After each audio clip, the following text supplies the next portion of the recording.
Et bonjour à tous, bienvenue sur la chaîne de Callistas to the Moon, j'espère que vous allez bien. On débute cette vidéo avec cette vue, le NIR qui tente une cassure de triangle symétrique par le haut, qui nous donne un beau petit signal d'achat. Où est-ce que tout cela va aller? Je vous pose la question, on verra. En tous les cas, vous avez eu l'information ce matin, plutôt cet après-midi, sur Twitter, comme d'habitude, je vous rappelle, quand il y a des alertes et des crypto-pépites, je vous les partage sur Twitter. Donc vous aviez eu l'information de la cassure des 10,64, cassure d'un triangle par le haut avec un beau petit signal d'achat. Pour le moment, vous le voyez, il confirme cette cassure. Suite à la cassure des 10,64, il a déjà pris à peu près 2%. Est-ce qu'il va aller chercher le haut de triangle? On verra bien dans les heures et dans les jours à venir. En tous les cas, bienvenue à tous sur la chaîne de Callistas to the Moon. On va débuter directement la vidéo, bien entendu, avec le Bitcoin qui peut entraîner à la hausse comme à la baisse l'ensemble du marché crypto-monnaie. Je vous rappelle que les likes et les abonnements sont fortement appréciés, bien entendu. Puis je vous rappelle également que vous pouvez retrouver des liens affiliés en description Bybit et Binance. Et en passant par ces liens, vous avez moins 10% sur vos frais d'échange lorsque vous achetez ou vendez des crypto-monnaies. Je vous rappelle également que vous avez des vidéos formations sur Binance Spot, Binance Future, et puis également sur les crypto-pépites, comment acheter une crypto-monnaie sur les bons niveaux, comment sortir de position, comment bien rentrer, comment bien sortir, allez voir ces vidéos formations si ce n'est pas déjà fait. Allez, on débute directement la vidéo, bien entendu, par le Bitcoin, qui peut entraîner l'ensemble du marché à la hausse comme à la baisse, vous l'avez compris. Pour le moment, vous le voyez que cette vue journée, on est toujours dans le canal descendant. On est toujours en dessous du ruban des moyennes mobiles exponentielles et par conséquent, on est toujours baissier pour le moment sur le Bitcoin et continue à faire des consolidations drop, consolidation drop, consolidation drop. Et à chaque fois, en général, vous le voyez, il attend de toucher le haut de canal descendant pour mieux repartir à la baisse. Donc attention, parce que là, en réalité, on s'approche du haut de canal descendant qui laisse espérer l'ensemble des investisseurs d'un potentiel retournement de tendance haussier. Parce que, je vous le rappelle, une cassure d'un canal descendant est un gros signal d'achat, potentiellement de retournement haussier. Donc attention, bien entendu, il pourrait y avoir cassure, pullback, et on pourrait le prendre sur le pullback, donc pas de précipitation non plus, néanmoins. Mais vous le voyez, on s'approche quand même de la moyenne mobile à 20 périodes, la moyenne des 20 derniers jours. Et on le sait, si on la casse, cette moyenne mobile à peu près située à 40 000 $, il pourrait y avoir effectivement un signal d'achat de retournement haussier. Cependant, ne négligeons pas la possibilité quand même une nouvelle fois qu'ils rebondissent en haut de canal descendant pour mieux retomber et aller chercher l'objectif de cours, je vous le rappelle, situé à peu près aux 32 000 voire 30 000 $ environ. Donc attention, il se prépare, il consolide, c'est peut-être pour mieux continuer la baisse en tous les cas. On va zoomer maintenant sur la vue 4 heures. Cette vue 4 heures, qu'est-ce qu'elle nous dit? Vous voyez, on retrouve ce canal descendant. Et on voit une information intéressante, ici, avec cet indicateur des moyennes mobiles exponentielles. Quand on est en dessous du ruban, on est baissier. Ensuite, on consolide.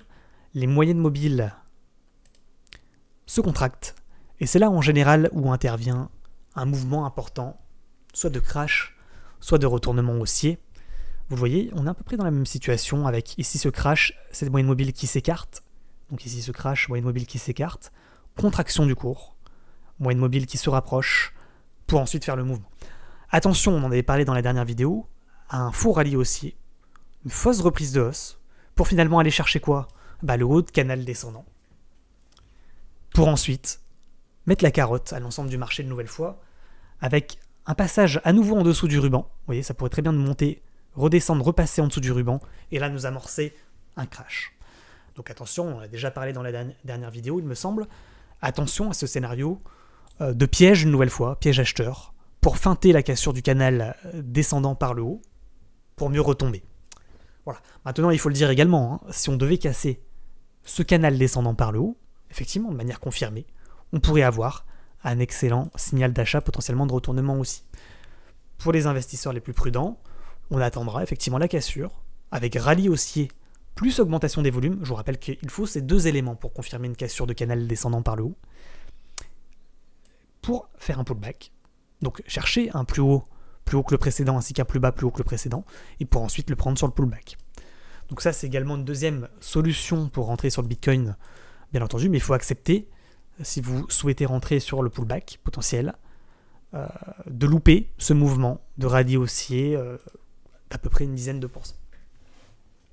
Mais c'est pas grave, on le prendra sur le pullback, parce qu'en général, 95% du temps, il y a un pullback. Voilà. En tous les cas, l'avantage de le prendre sur une cassure pullback du canal descendant, c'est tout simplement de ne pas se faire avoir sur une fausse cassure, réintégration crash. Voilà. Il y a les avantages et les inconvénients comme d'habitude. Maintenant, si vous pensez qu'ici, on va casser ce range par le haut, qu'on va aller chercher le haut de canal pour ensuite faire un breakout haussier, et un retournement de tendance haussier, eh bien tout simplement n'attendez pas le pullback. Potentiellement, il y a effectivement une autre possibilité d'entrée sur cassure de ce petit canal descendant et de ce haut de range ici à peu près à 38 400 $, pour effectivement tenter la cassure et le retournement également, de manière anticipée, plus risquée, il est vrai, mais également plus profitable si ça fonctionne, si ça marche, bien entendu. Résumé en vue 4 heures, vous le voyez, le Bitcoin consolide une nouvelle fois avec ses moyennes mobiles exponentielles qui se contractent, avec un cours qui s'amuse entre deux niveaux importants. Ici, les 36 800 $ à ne pas casser à mon avis, sinon ce serait potentiellement une reprise de baisse, potentiellement peut-être un crash également, puisque vous le voyez au niveau de cet indicateur des bandes de Bollinger, on le voit, une contraction du cours. On l'avait vu également avec les moyennes mobiles exponentielles. Mais attention à ce scénario de dire à un moment donné on va casser la bande haute ou la bande basse des bandes de Bollinger et on aura soit un excellent signal d'achat avec un pump, soit un excellent signal de vente et de poursuite baissier avec un drop, vous l'avez compris. Au niveau des volumes, qu'est-ce que ça nous dit? En vue journée, on voit qu'on a une diminution des volumes ici, vous le savez, pour la plupart, sur la hausse. C'est-à-dire que le cours monte, les volumes diminuent. C'est ce qu'on appelle une divergence. Par conséquent, c'est un contre-signal qui nous indique que c'est peut-être un piège, effectivement, cette reprise de hausse. C'est assez mitigé. Moi, je serais tenté de dire que quand même, il faudrait peut-être aller chercher l'objectif. Voilà, il faudrait aller chercher cette moyenne mobile, 20 périodes, qu'on va, de manière pratiquement, j'ai envie de dire, systématique, chercher, pour mieux rebondir à la baisse. Vous voyez ici, on va la chercher, pouf, on retombe. On va la chercher, pouf, on retombe. C'est ce qu'il faut qu'il nous fasse. En réalité, l'objectif, à mon avis, dans les heures à venir, si on devait feinter une nouvelle fois une reprise de hausse, ça serait l'objectif de la moyenne mobile 20 périodes en vue journée pour mieux retomber. Mais à l'inverse, je vous le rappelle également, si on doit casser cette moyenne mobile, vous le voyez ici par exemple, on a buté sur la moyenne mobile, on l'a cassé, on a eu le pump, on a failli avoir à ce moment-là un retournement de tendance aussi. Cependant, pour avoir un retournement de tendance aussi, il faut non seulement casser ce canal descendant par le haut, plus casser cette moyenne mobile 20 périodes, mais également transpercer les moyennes mobiles exponentielles. Et c'est ça le plus dur. Le plus dur, c'est pas d'arriver sur ce niveau. Le plus dur, c'est de transpercer les moyennes mobiles exponentielles. Si on regarde, à mon avis, par le passé, ce qui s'est passé, on verra que c'est exactement ce qui a dû se passer. Voilà, on va regarder par exemple. Tac. Mouvement baissier. Ici, cassure de la moyenne mobile 20 périodes, transpersion des moyennes mobiles exponentielles, avec augmentation des volumes. Et là, on a fait le plus dur. Là, effectivement, on a le signal d'achat. Alors effectivement, pour ceux qui ne sont pas rentrés à ce moment-là, on a loupé un mouvement de 15% et il n'est jamais retombé. Donc voilà, c'est une possibilité que ça se passe de cette manière.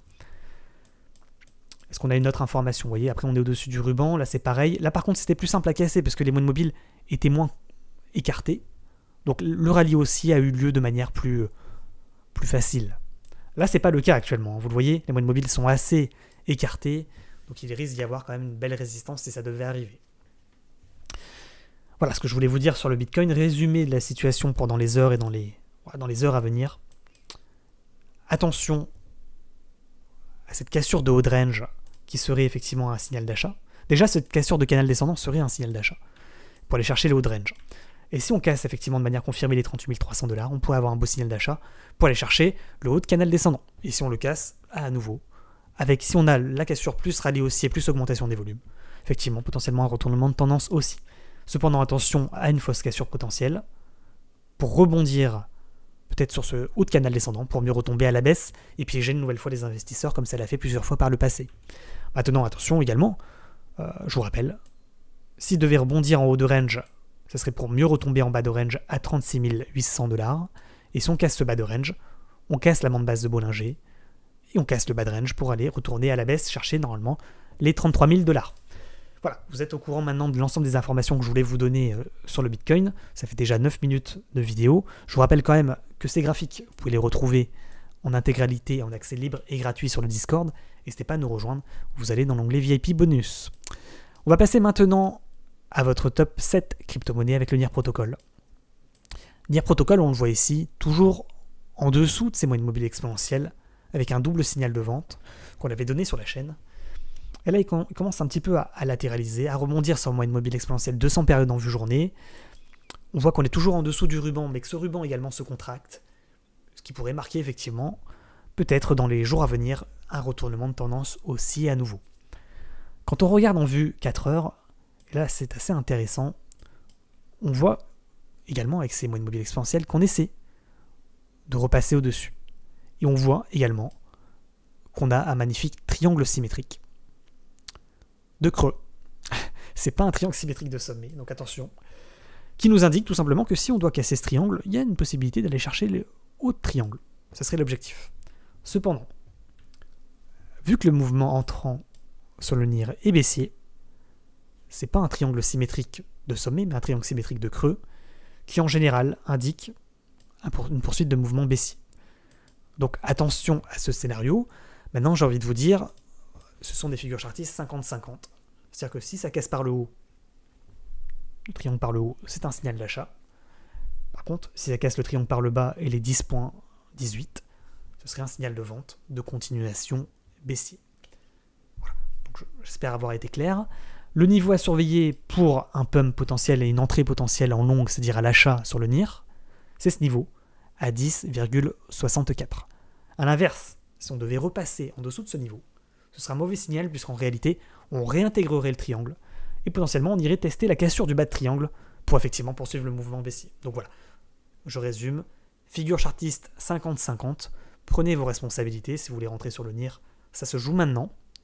Par contre, attention à cette réintégration et à ce passage en dessous des 10,64 qui serait à contrario un contre-signal, peut-être de retournement, de reprise de tendance baissière.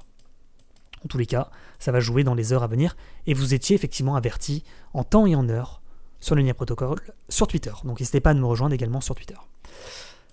On va passer maintenant à votre top 6, top 7 des crypto-monnaies. Le ADA Cardano toujours dans son canal descendant, pas de retournement haussier pour le moment. On voit qu'on contracte, en réalité on consolide sur le ADA, un peu comme sur le Bitcoin en réalité. Peut-être qu'une vue 4 heures nous donnera un petit peu plus d'informations. M'étonnerait pas qu'on ait également sur le ADA Cardano un triangle symétrique, puisque globalement l'ensemble des cours se ressemblent. Hein. Et vous le voyez, le niveau à surveiller il est ici. 1,05 sur ADA Cardano. Ça ne m'étonnerait pas que si on casse ce niveau, on ait un signal d'achat de retournement haussier pour pump. Vous êtes au courant. Maintenant, à l'inverse, c'est un peu comme sur NIR Protocol. Si on doit casser les 1 $, vous le voyez, seuil psychologique. C'est-à-dire qu'on casse ce triangle symétrique par le bas.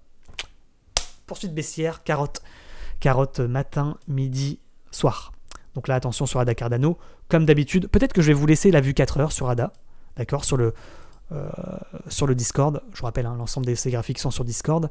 Donc je vais vous laisser la vue 4 heures, comme ça vous verrez ce triangle avec potentiellement un signal d'achat ici. Sur le NIR Protocol, c'est un peu pareil. Je vais vous laisser la vue 4 heures, comme ça vous aurez également le triangle chez vous.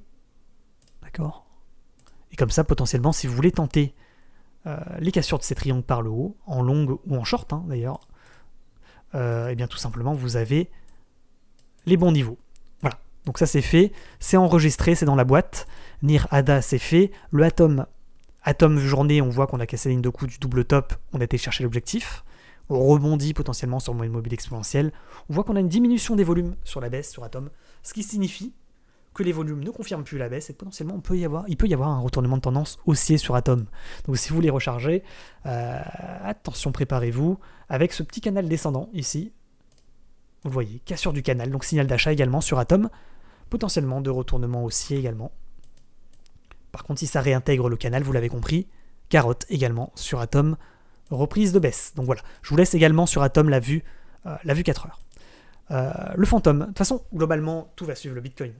Si sur le Bitcoin, on a un rallye haussier, une cassure du range par le haut et un pump, ça va nous emporter l'ensemble du marché. Et après, il n'y a plus qu'à faire des courses. Voilà. Maintenant, s'il casse par le bas et qu'il rebondit en haut de range et qu'il break par le bas le range, hop, moins 15% dans la pocket, moins 20% sur les alts, vous connaissez la suite, tout repart dans le rouge, et puis on se retrouve dans 2 semaines à 30 000 $.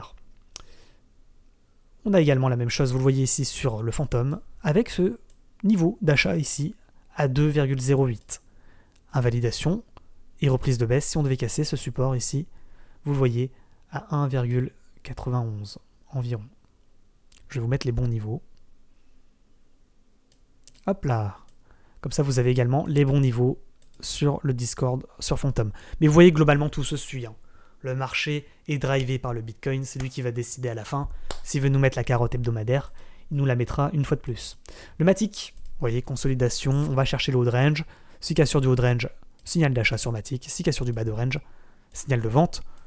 Si rebond en haut de range, signal de vente pour retomber ici à 1.5. Par contre, si cassure du haut de range, ça se joue à 1.7 le niveau. L'Ethereum, vous voyez, c'est comme Matic. Et lui, sauf que lui, il tente la cassure du haut de range, donc potentiellement un signal d'achat sur Ethereum. Cependant, je pense que le niveau est mal tracé, qu'il faudrait le tracer en vue, ici, vous le voyez, en vue 4 heures pour avoir le bon niveau. Le niveau sur Ethereum, il se situe à 2641 $ pour être précis. Donc voilà, vous avez l'information potentiellement pour aller chercher la MM20 pour un profit estimé ici sur Ethereum à 7%. Assez risqué, hein, parce que rebond en haut de range possible pour aller chercher le bas de range à nouveau. Si cassure du bas de range, vous l'avez compris. Poursuite de la baisse dans le canal descendant. VeChain, même constat. Même constat sur VeChain, avec un haut de range situé ici à 0,0556 sur le VeChain. Potentiellement, VeChain également intéressant. Hein. Vous voyez, cassure des canals descendants par le haut. Là, potentiellement, si ça casse le haut de range, ça fait double signal d'achat pour aller chercher à minima la MM20. Moyenne mobile 20 périodes en vue journée. À surveiller. Le mana, beau signal d'achat ici. Hein. Vous le voyez, avec une cassure de cette MM20. Donc là, le mana nous fait potentiellement un retournement de tendance haussier. Une nouvelle fois, je serai encore prudent en disant qu'effectivement, le Bitcoin, lui, n'a pas fait son retournement haussier et que par conséquent, malheureusement, si le Bitcoin, lui, devait reprendre la baisse, le mana, il y a fort à parier qu'il reprendrait la baisse également. En tous les cas, le niveau d'entrée était situé ici à 2.368. On a un petit peu loupé le départ. Peut-être qu'il faudrait attendre un pullback pour mieux rentrer en position. Le EGLD, lui, n'a pas cassé encore EGLD. On n'est pas loin également du niveau. Niveau situé sur EGLD, potentiellement de retournement haussier. Ici, vous le voyez, à 149 $ pour être précis. À surveiller EGLD. Hein. De manière générale, sur l'ensemble de ces cryptos, vous voyez le NIR, le ADA, le Atom, le Phantom, etc. Il peut y avoir un beau signal d'achat dans les heures à venir. Soyez préparés et surveillez surtout, une nouvelle fois, je le répète, le Bitcoin. S'il y a rebond ici à 38 300 $, carotte hebdomadaire, vous l'avez compris. Donc attention à ce qu'il n'y ait pas rebond sur la bande haute de Bollinger en vue 4 heures. On va passer également au Chiliz. Chiliz, c'est un peu pareil, vous le voyez, avec ce niveau des 0,189. Niveau à casser pour potentiellement faire un retournement de tendance aussi, pour aller chercher les 0,218. Maintenant, ce serait un retournement de tendance. Enfin, ce ne serait pas un retournement de tendance, ce serait en tous les cas un signal d'achat. Le retournement de tendance sur toutes ces crypto-monnaies a lieu si on casse la moyenne mobile 20 périodes en vue journée. Pour le moment, vous le voyez, pratiquement aucune de ces cryptos n'a confirmé cette cassure, sauf peut-être le mana. Oui, le mana, lui, tente le retournement de tendance aussi. Donc CHZ, c'est fait. On va passer maintenant à au Phantom. On voit que le Phantom, on l'avait parlé de ce rebond, vous vous en souvenez dans la dernière vidéo, à 33-35 $ sur FTT. On voit que ça a tenu, que ça a rebondi. Et là, on va chercher le haut de range à 46,5 $. Donc bravo à ceux qui ont réussi à faire ce trade. Vous avez pris à peu près 22% depuis la dernière vidéo. On avait dit qu'à FTT, pour ceux qui s'en rappellent, c'était plutôt pas dégueulasse comparé au reste du marché. Le flow, maintenant on va passer aux crypto-pépites du jour, qui selon moi sont à surveiller également aujourd'hui. Avec le flow, effectivement, un bon niveau d'entrée serait situé à 6,46. Je vous rappelle que sur toutes les crypto-pépites, vous avez une vidéo formation, donc allez la voir avant potentiellement d'entrer sur une pépite. Je vous rappelle que ce n'est pas un conseil d'investissement. Je vous rappelle également que ça dépendra du Bitcoin. Niveau à surveiller, 6,46, niveau en dessous duquel il ne faut pas retomber pour ne pas invalider la pépite. Donc, flow est à surveiller. Le SNX également, hein, vous voyez, magnifique triangle symétrique, cassure par le bas, potentiellement beau signal d'achat sur le flow, le SNX, pardon, à 5,464, niveau à surveiller. Voilà, je vais vous mettre comme d'habitude l'ensemble de ces crypto-monnaies, je pense, sur le Discord. Le Sand, que je vous ai préparé également, avec ce canal descendant, cassure de la moyenne mobile 20 périodes, et on le voit ici, hein, si cassure des 3,88, le Sand pourrait rentrer également en pépite aujourd'hui. Vous êtes prévenus. Le IOST, même constat, cassure de ligne de tendance baissière, croisement des moyennes mobiles 9 et 20 périodes, on est proche, on voit qu'on va essayer de faire une cassure de cette moyenne mobile, et que si on casse les 0,258, il pourrait y avoir également un signal d'achat sur le IOST aujourd'hui, donc c'est une crypto-pépite à surveiller, vous l'avez compris, dans la journée. Et enfin, je voulais vous parler également du ENS, même constat que sur les cryptos précédentes, avec ce niveau des 20,05, Niveau de breakout haussier potentiellement, et de retournement de tendance aussi. Est-ce qu'il y a d'autres crypto-monnaies? Le FIDA, on l'a un petit peu loupé. Voilà, c'est un peu ce qu'on recherche sur les pépites que je viens de vous donner. C'est un peu ce mouvement qu'on recherche, de passage au-dessus de la mobile 20 période pour pump. C'est ce qu'on a fait potentiellement sur le NIR assez récemment. Le CRO, on voit également le CRO, hein, 0,433. Le Cortex, il pourrait également être à surveiller, je pense, avec ce niveau ici des 0,33. Et puis voilà, c'est tout ce dont je voulais vous parler aujourd'hui. J'espère que vous allez me lâcher un petit like, un petit commentaire bien entendu pour le référencement, ça fait extrêmement plaisir. Je vous rappelle également que les abonnements et l'activation de la petite cloche pour recevoir la notification des prochaines vidéos est fortement apprécié. Je vous rappelle enfin qu'à la fin c'est le Bitcoin qui décide, que vous pouvez nous rejoindre sur Telegram pour les alertes. Vous avez également le lien du Telegram en description et puis également le lien du Discord si vous voulez nous rejoindre avec les graphiques, les fiches de trading, les vidéos formations. Puis je vous rappelle également que les pépites, quand il y en a, je vous les donne en avant-première sur le Twitter. Donc n'hésitez pas à me rejoindre également sur Twitter.